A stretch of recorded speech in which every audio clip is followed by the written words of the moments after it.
Boa noite, povo de Deus. Pode tomar assento.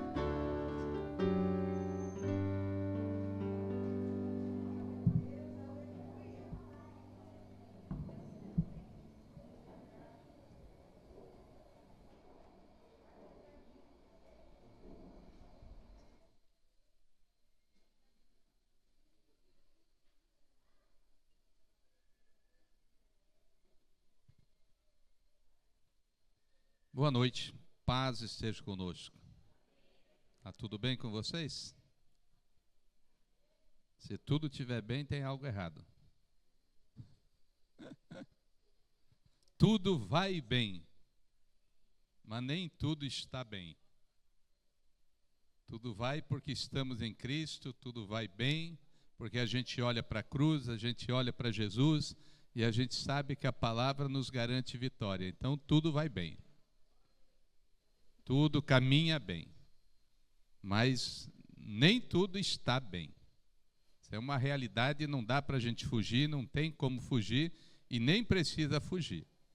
A gente precisa apenas entender que tudo vai bem e todas as coisas são para glorificar ao Senhor.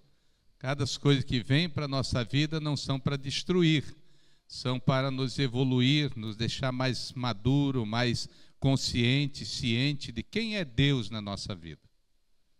Quem é esse Deus que a gente serve? Quem é esse Deus que a gente anuncia? Quem é esse Deus que a gente para e tira um tempo para deixar tudo e vir à casa do Pai? Quem é esse Deus? Que nos faz sair, deixar os afazeres para estar com Ele. Você já parou para pensar quem é esse Deus? Que a gente não faça isso religiosamente, eu tenho que fazer. Não, mas que a gente faça por entendimento. Que a gente faça porque a gente conhece Deus. Como foi cantado aquele louvor, conhecer a voz de Deus. Conhecer quem é esse Deus. O jovem ainda não conhecia, mas ele ouviu. E ele vai ao profeta, e o profeta pergunta a ele e diz a ele, quando ouvir de novo, diz... Estou aqui, Senhor. Fala, Senhor, que eu quero te ouvir. Então, que a gente possa estar ouvindo a voz de Deus, mas não só ouvindo, conhecendo. Quem é esse Deus? Se a gente pudesse responder, que a gente não consegue responder, mas quem é esse Deus que a gente serve? É fácil dizer um Deus criador. Deus que criou o Deus Pai. Mas quem é esse Deus para você, para mim, individualmente, quem é esse Deus? Que nos faz parar. Quem é esse Deus que a gente não vê, mas a gente tem a certeza que Ele existe? Que Deus que eu sirvo hoje? O que me faz vir à casa do Pai? Qual a segurança que eu tenho? Por que eu procuro o Pai? Quando a gente, como filho, procura o Pai, a gente sempre está atrás de alguma coisa.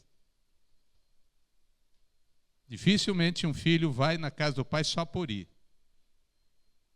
Eu vim aqui, Pai... Não quero nada, não quero nem água. Quase impossível. Quase impossível. Filho sempre vai à casa do pai querendo alguma coisa.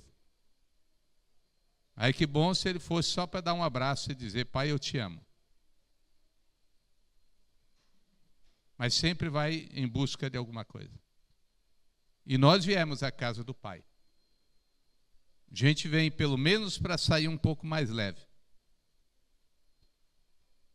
Para dizer, eu preciso esvaziar um pouco a mente e encher a mente.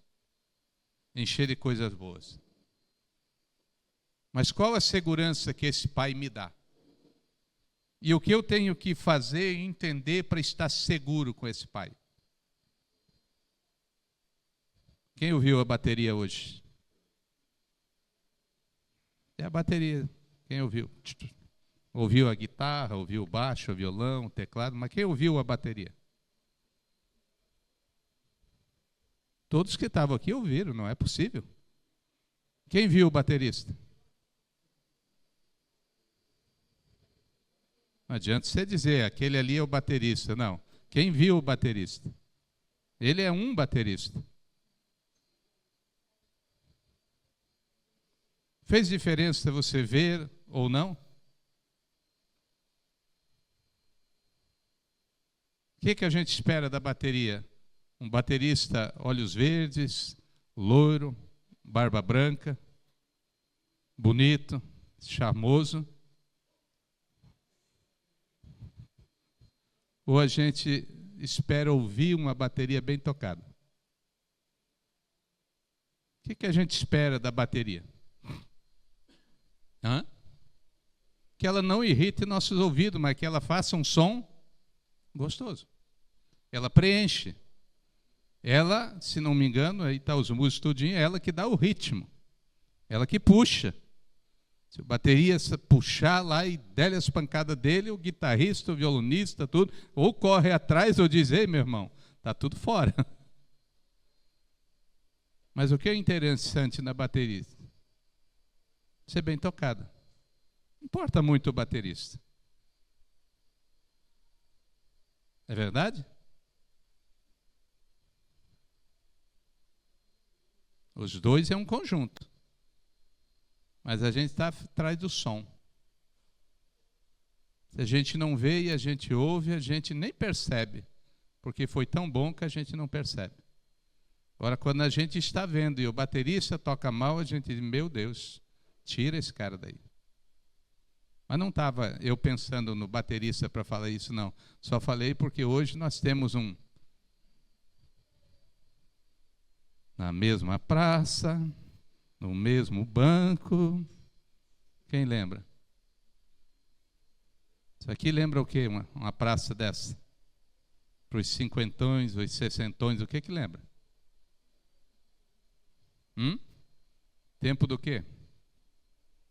Paquera, namoro, sorvete, pipoca, fim de tarde, seresta, o que mais? Tudo isso teve ontem. Tudo isso teve ontem. E eu pedi, digo, não tirem para quem não veio ver e lembrar que no próximo mês tem de novo, mas não vai ser na mesma praça, no mesmo banco, vai ser no mesmo lugar. Não fique de fora dos casais. Você ainda está ligado? Por que a gente vem à igreja? Eu continuo no mesmo pensamento, não pense que eu saio. Eu desvio um pouquinho só para ver se você acompanha. Só para ver se você se liga e a gente não perca o fio. Que a gente esteja antenado. Eu quero hoje ler um salmo. Salmo 91. Muitos sabem de cor, salteado.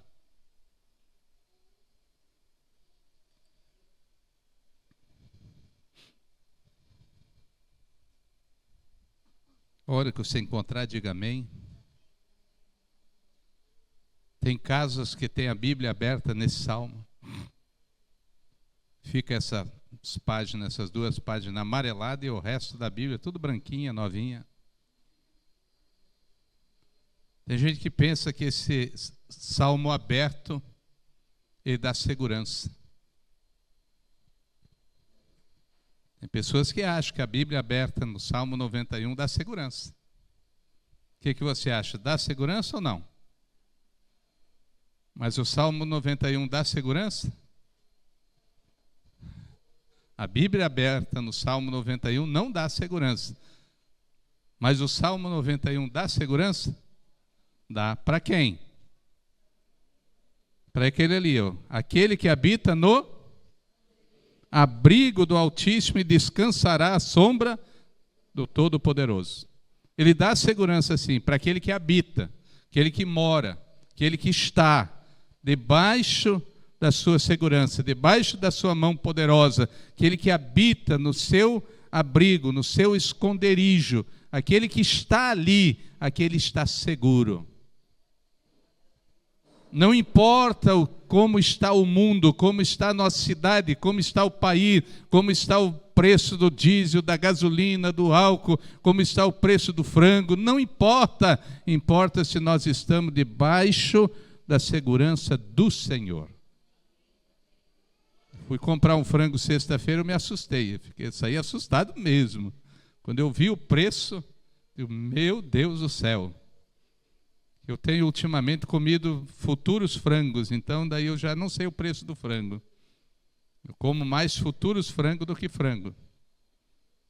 Você entende esse linguajar? Que pelo o Manuel riu. O futuro frango é melhor do que frango, gente. Pode se acreditar nisso. Que o futuro frango se faz frito, se faz mexido, se faz cozido, se faz um monte de coisa com ele. Você pode separar a gema da clara, faz os dois separados, então é um futuro frango. Mas quando eu fui comprar o frango, eu me assustei, eu falei, não é possível. Eu olhei para o lugar do frango, olhei para minha esposa e falei, nós vamos levar, você tem certeza? Você tem certeza que esse é o preço? Ela, não, esse é o preço. E ela falou numa normalidade que eu fiquei olhando para ela. Não pode ser que a minha esposa está dizendo que R$12,99, se não me engano, o preço do quilo, ela achou normal.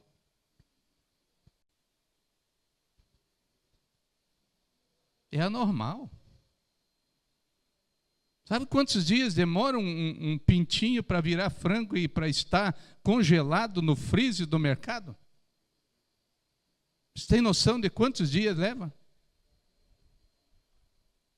No máximo, hoje até menos, 45 dias para ele nascer e estar no mercado. 45 dias. Aí eu faço uma pergunta para você e para mim. Eu tenho a resposta. Nós estamos comendo o que quando come um frango? Agora eu vou mudar a pergunta. Quanto tempo demora para uma galinha? Que no interior não se fala galo, não se fala frango, se fala galinha. Vamos comer uma galinha caipira. Nunca vi o cara falar, vamos comer um galo caipira. É galinha. Quando morre, está na panela, tudo vira galinha ali dentro. Quanto tempo demora uma galinha? Esse eu já não sei. Eu acho que uns 6 meses, no mínimo. Olha a diferença da coisa, gente.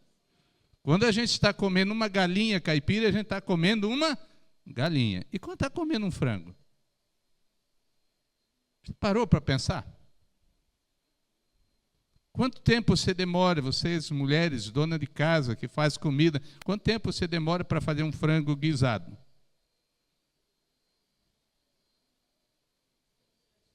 Eu faço em 30, 40 minutos no máximo. Isso para cortar tudo devagar. E uma galinha?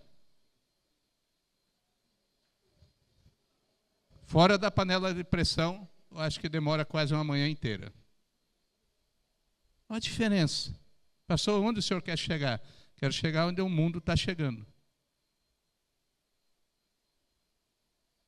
As coisas já não são mais como eram. Mas para nós existe saída para tudo. Porque o Senhor diz, aquele que habita no abrigo do Altíssimo e descansa à sombra do Todo-Poderoso. Aquele que habita e descansa. Há uma diferença entre habitar e não descansar e habitar e descansar. O filho, quando está na casa do pai, pode estar pegando fogo em tudo, mas ele está tranquilo, porque ele está na casa do pai, ele sabe que está resolvidas as coisas. Sim ou não? E é esse descanso que Deus está falando para nós, descansa que eu sou o Pai. Habite em mim, esteja comigo e fica em paz, fica tranquilo, que eu resolvo as coisas.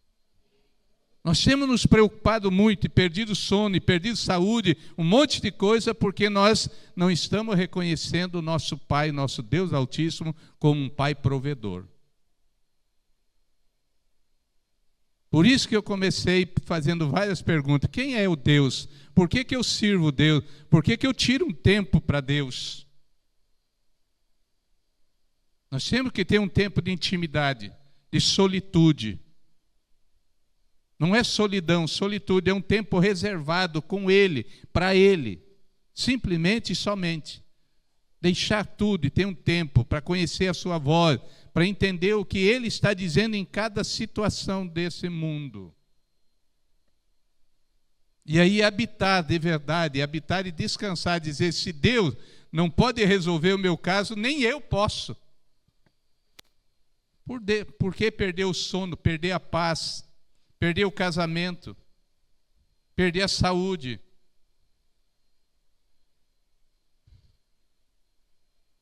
Eu já estou tipo carro velho. Todo dia aparece uma coisa. Eu estou fazendo bateria de exame. Daí eu fui essa semana, dei um probleminha no braço, falei, a doutora, depois o doutor olhou e falou, fica tranquilo, isso aí é da idade. Na hora eu fiquei meio assim, mas depois eu saí alegre dali. Sinal que eu já vivi um bocado de tempo. Agora tem muita gente hoje que nunca vai ter esse tipo de dor na vida, porque está morrendo bem antes. Que bom que nós temos esse tipo de situação, que não é porque você causou por causa de nada, que você vai lá e a doutora diz, olha, fica tranquilo, vamos ajeitar isso aí. Mas isso é um problema de idade. Pronto. Poucos chegarão a isso. Mas então habite. Quem habita, descansa. Quem habita, dorme tranquilo. E no 2 ele diz, quem habita pode dizer ao Senhor, tu és o meu refúgio e a minha fortaleza, ó meu Deus, em quem confio. Quem habita pode dizer, pode falar, pode ter certeza, pode dizer ao Senhor, tu és o meu refúgio e a minha fortaleza. Tu és, Senhor. É em ti que eu estou parado, é em ti que eu coloco toda a confiança, não é no meu trabalho, no meu conhecimento, no dinheiro, em nada, eu coloco em ti. Ele o livrará do laço do caçador e do veneno mortal. Ele livra. Outros dizem do laço do passarinheiro. Eu gosto mais dessa versão, do laço do passarinheiro. Que são vários laços para pegar o passarinho e para nos pegar também. E aí, ele diz, eu livro vocês até dessas pegadinhas, dessas coisas impossíveis de sair. Mas ele diz, eu livro vocês. Mas quem que ele está dizendo que livra? Aquele que habita e está seguro na mão do Senhor. Aquele que habita e está dizendo, eu tenho segurança. Eu não apenas habito, mas eu tenho segurança, eu tenho paz. Porque quem está do meu lado, quem está ali, eu estou na casa do Pai. Tenha Deus como Pai Criador. A gente associa muito, primeiro, o nosso pai terrestre, para depois o pai Deus. Deveria ser o contrário, a gente pegar o pai Deus e trazer para o terrestre. Aí tem muita gente que teve um pai terrestre ruim, terrível, e aí ele pensa que Deus Pai também é terrível. E não é assim. Quantos de nós sofremos com nossos pais porque eram pessoas ignorantes, falta de conhecimento? E aí fazia o que fazia. Quando batia, batia para valer mesmo, não era uma correção, era bater, espancar. Mas foi o que ele aprendeu. E aí a gente associa esse pai com Deus. É para ser o contrário. O Pai Deus, ele está dizendo, habite em mim e descansa. Mora na minha casa e descansa. O salmista ele vai dizer que ele se alegrou. Alegrei-me quando me convidaram para ir à casa do Pai, do Senhor. Fiquei alegre porque me convidaram para ir para um lugar de segurança. Nós temos que vir sim, mas conhecer esse Deus. E viver esse Deus. Porque ele diz aqui nesse 3, porque ele te livrará do laço do passarinheiro e da peste perniciosa, mas quando? Quando a gente habitar nele. Quando a gente tiver certeza quem ele é. A gente não vem com medo e volta com medo. A gente pode vir até todo carregado para a casa do Pai, mas sai descarregado e sai carregado, porque vai levar um monte de coisa. Geralmente, quando vai para a casa do pai, não volta de mão vazia. Se voltar de mão vazia, está a sacola cheia. Dá uma olhada que sumiu alguma coisa, o filho levou. Depois você diz, não, pai, fui eu que peguei. Ele não vai dizer, não roubou, não fez nada, fui eu que peguei, pai. E acabou. Na minha geração, da minha família, dos meus tios, tem até hoje porque eu tenho. Tem uma faca de 1933, lâmina de aço, cabo de prata, detalhes em ouro, só que o detalhes em ouro já fugiu na caminhada. Mas está lá os detalhes, onde estava. E esta faca é de geração em geração. Aí morreu meu pai. A faca vai para o irmão mais velho. Mas eu quis quebrar essa rotina. Eu enrolei num jornal e trouxe embora. Agora eles vão assistir, eles vão ficar sabendo.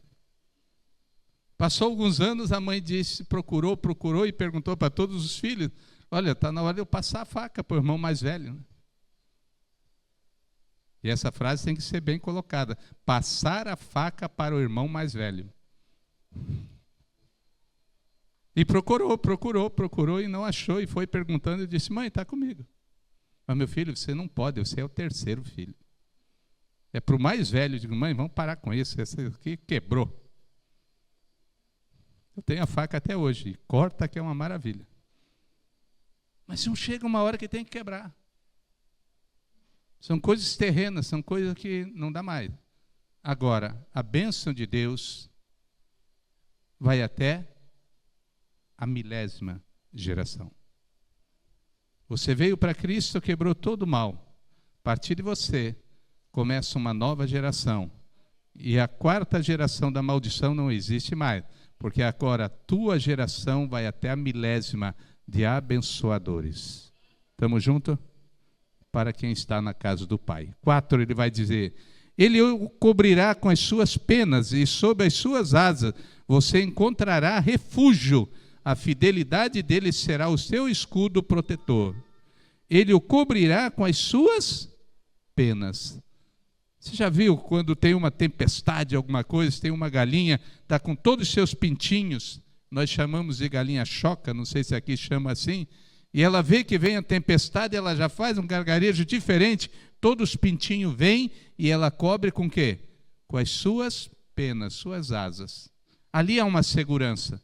Ali pode vir o frio que for, a chuva que for, mas eles estão seguros, nem vão se molhar e nem sentir frio, porque estão seguros. O que Deus nos promete aqui? Ele nos promete exatamente isso, cobrirá com as suas penas, e debaixo das tuas asas te confiarás, estarás seguro. A sua verdade será o teu escudo e broquel. Então nós precisamos estar sintonizados. Você não temerá o pavor da noite, nem a flecha que voa de dia. Para quem que é isso? Para quem estiver vivendo o versículo 1. Quem estiver na sua tenda, na sua casa, na sua segurança. Quem estiver dormindo tranquilo, mesmo o mundo desabando. Porque diz, eu estou seguro, porque eu estou na mão do meu Senhor, do meu Criador, do meu Pai. E é isso que a gente precisa começar a entender, porque os dias estão difíceis e vão ficar piores. Boa notícia, né? Eu nem vi você sorrir por causa dessa notícia maravilhosa. Vai ficar pior. Só para nós que estamos na segurança, não tenha medo. Aqui que está o grande segredo.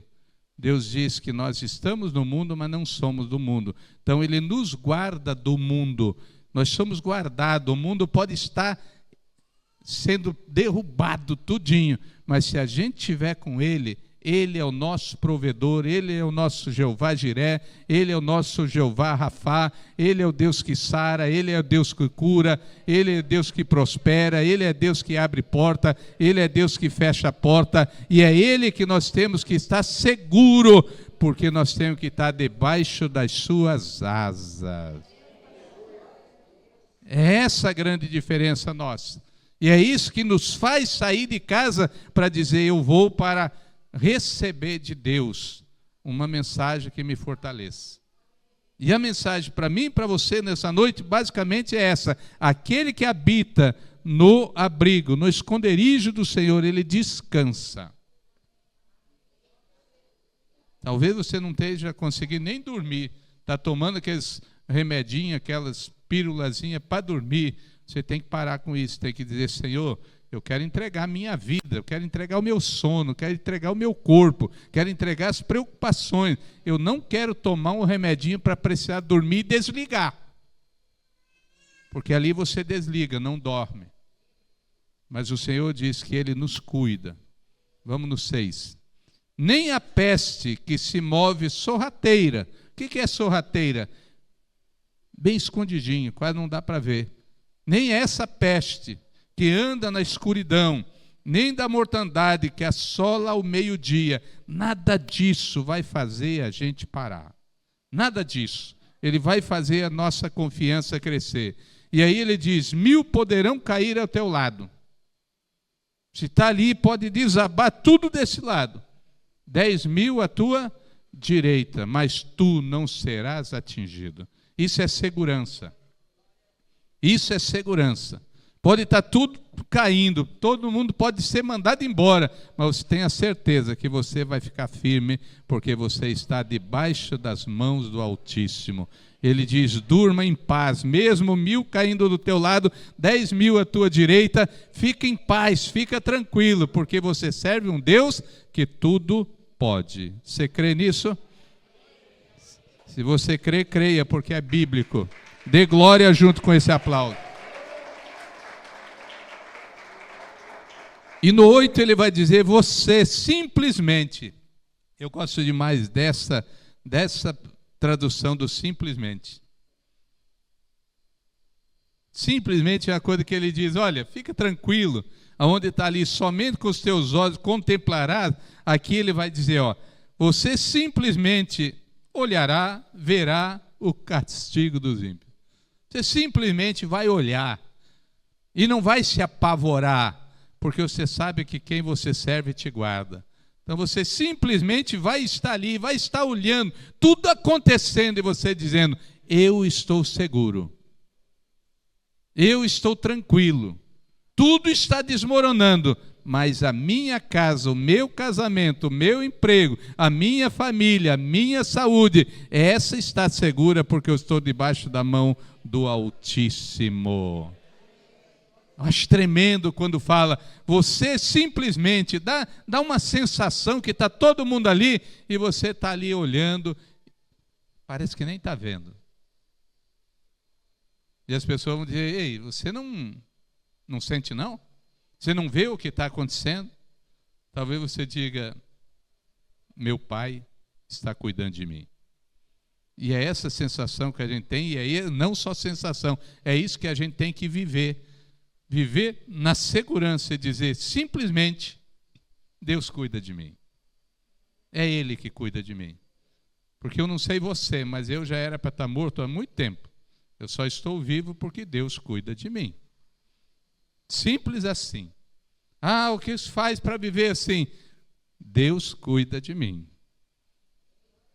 Se você fizer do Altíssimo o seu abrigo, do Senhor o seu refúgio, veja que ele vem dizendo: simplesmente olhará e verá o castigo dos ímpios. Se você fizer do Altíssimo o seu abrigo, do Senhor o seu refúgio. Então eu tenho que fazer dele o quê? O meu Altíssimo, o meu abrigo. Nenhum mal atingirá, desgraça alguma chegará à tua casa, chegará à tua tenda. Gente, são promessas. É palavra de Deus. Não é palavra de dizer encher o nosso ego, encher o nosso ser, encher a nossa alma. É palavra para olhar e profética e tomar posse dela. Tomar posse e dizer: saiu da Bíblia para a minha vida, nenhum mal me atingirá, desgraça alguma chegará à minha tenda. Eu tenho que tomar isso. Nós lemos a Bíblia, nós ouvimos a palavra, mas a gente tem que ouvir, ler e tomar posse dela. Nós temos que ir tomando posse do que a palavra diz, porque o mundo ali fora, onde você, onde eu, onde nós vivemos, O dia todo são esse tipo de coisa. Então a gente tem que viver a palavra. O mundo não dá segurança. Nenhum de nós sai daqui tranquilo que vai chegar em casa. Mas todos nós podemos sair tranquilo que vamos chegar em casa porque a gente está seguro debaixo da habitação do Altíssimo, debaixo das tuas asas. Então a gente sai tranquilo nesta palavra, nessa promessa, dizer: o mundo está, tudo pode dar errado, mas o Senhor vai me guardar. Dá para entender? Quem lembra dos primeiros tsunami, pelo menos, se não é os primeiros, mas os primeiros que a mídia lançou muito, foi no Japão. Eu nunca esqueço daquela cena. Destruiu tudo. E lá no meio ficou uma casinha, como se fosse assim uma casinha de 4x4, mais ou menos assim, olhando de longe. Só para tu ter ideia. De 2 pisos. Só que lá no meio daquela destruição, eu não sei como os jornalistas chegaram lá, mas dali a pouco abre-se uma janelinha nessa casinha. Quem lembra dessa cena? Se não lembra, vá buscar na internet que está lá. Abriu a janelinha e aparece uma senhora, cabelo branco, velhinha. E ela olha, dá a impressão que ela está olhando e dizendo: o que houve aqui? Dá a impressão que ela não ouviu o barulho, dá a impressão que não aconteceu nada, que ela abriu a janela da sua casa, olhou, estava tudo destruída, mas a casa dela estava intacta. Aquilo ali me chamou a atenção. Hoje perguntaram: pastor, era uma pessoa cristã, era evangélica, era crente? Eu digo: não sei, eu não fui pesquisar. Só a única coisa que eu tenho uma certeza é que aquela casinha não caiu porque Deus não permitiu. Lá no meio de tudo aquele desastre todinho, ficou uma casinha com uma velhinha lá dentro. É Deus ou não é? Para mim não é outra coisa. Para mim é Deus. E aquilo ali ficou na minha mente até hoje. De ver aquilo e dizer: meu Deus, como pode tudo destruído e aquele lugarzinho ficou intacto. E é isso que ele diz: nenhum mal o atingirá, desgraça alguma chegará à tua tenda, à tua casa. 11. Porque os seus anjos, porque ele dará ordem a respeito, para que o protejam em todos os seus caminhos. Com as mãos ele o segurarão, para que você não tropece em alguma pedra. Você pisará o leão e a cobra, pisoteará o leão forte e a serpente. Porque ele me ama, eu o resgatarei, eu o protegerei, pois conhece o meu nome. Você conhece o nome de Deus e Ele nos conhece. Ele sabe o teu, o meu nome, sabe tudo. Ele é o único que sabe o que a gente vai fazer daqui a 1 minuto e o que a gente vai fazer se eu estiver aqui amanhã. Ele é o único que sabe. Nem eu e nem você, por mais que a gente tenha programado, a gente não sabe se vai conseguir realizar. Então entrega o teu caminho ao Senhor e as demais coisas Ele fará. Para de perder sono e tomar remedinho para dormir, porque Ele diz: descansa. Descansa. E é um tempo de a gente descansar no Senhor, a gente acreditar e a gente entender que tudo vem dEle. Tudo. Nada vem. Se você pegar uma semente como tem aqui, depois dá para abrir um pacote desse, só num pacote desse ou 2 desse, dá para dar uma semente para cada um. Uma semente só dessa dá uma planta. Uma só, que tem um monte de semente. Ontem eu fui comprar essa semente, pediram para mim, eu fui comprar. Eu cheguei lá e disse: olha, me dá. Daí eu não sabia pedir. Se eu pedia meio quilo, se eu pedia 1 quilo, se eu pedia 100 gramas, se eu pedia R$5. Eu perguntei quanto é o quilo, daí ela falou, então me dá só R$10. A hora que ela começou a pôr no pacote, eu falei: pelo amor de Deus. Daí eu fiquei com vergonha de dizer: não, diminui. Aí eu comprei R$10, olha só. Aí eu fiquei pensando: o que se faz com tanta semente, né?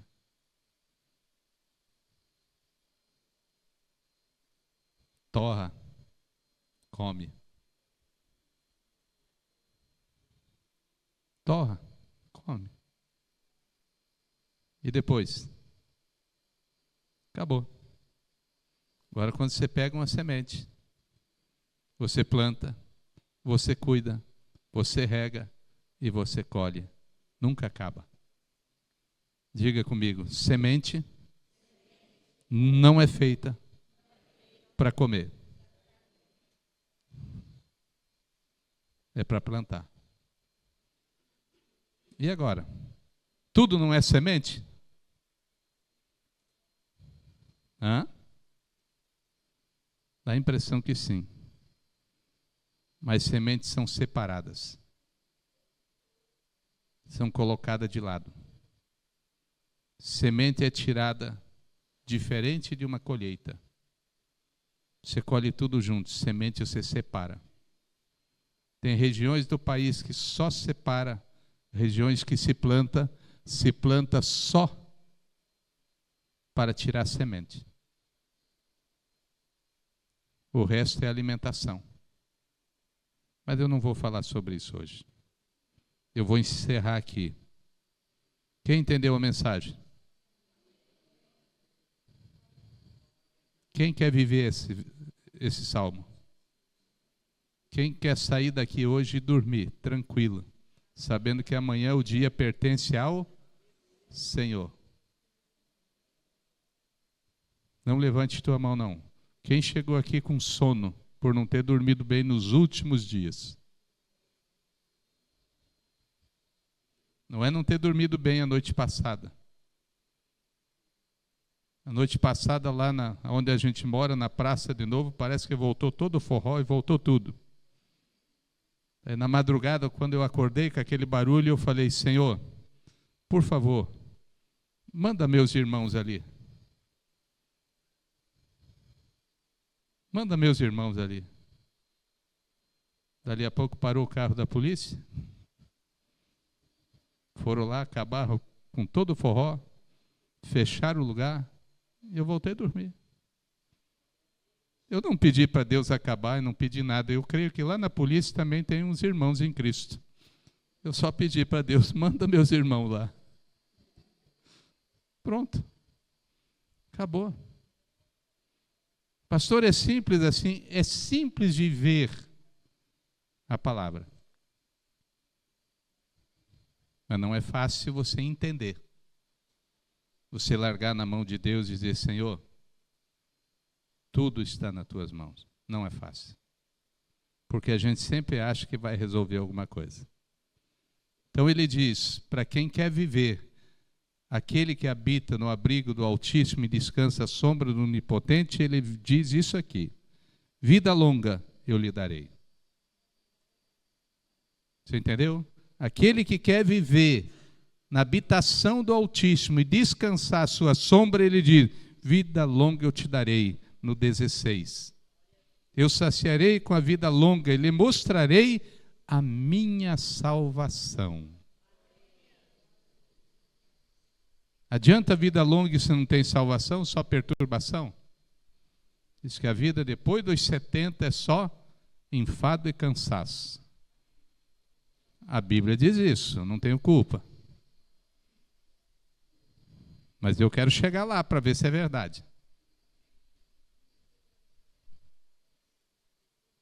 Como eu conto a minha vida de 1995 para cá, vai ser difícil eu ter 70 anos. Eu só conto a minha vida depois que eu aceitei Jesus. Então eu sou uma nova criatura. Deixa os outros para lá. Vai ser difícil eu chegar em 70 anos.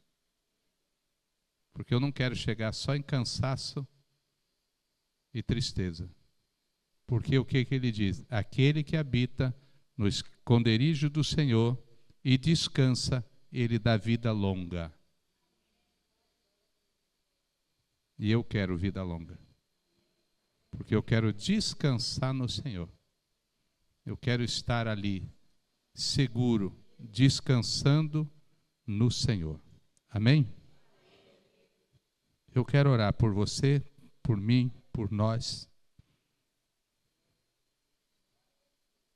que a gente realmente hoje entenda e que a gente coloque a nossa vida no primeiro versículo, para habitar no esconderijo do Senhor.